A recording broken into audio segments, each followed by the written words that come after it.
J'aime Benedetto depuis que je suis jeune homme, depuis que j'ai 18 ans.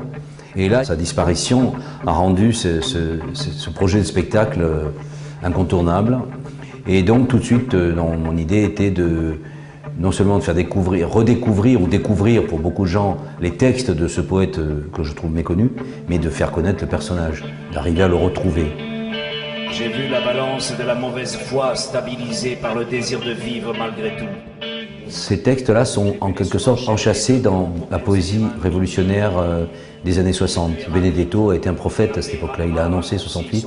Et la poésie des années 60, elle est très rock'n'roll. Et pour ce faire, je suis accompagné d'un jeune homme, très grand musicien, qui m'accompagne d'une manière très vigoureuse, et plus des images aussi qui passent de toute cette époque-là.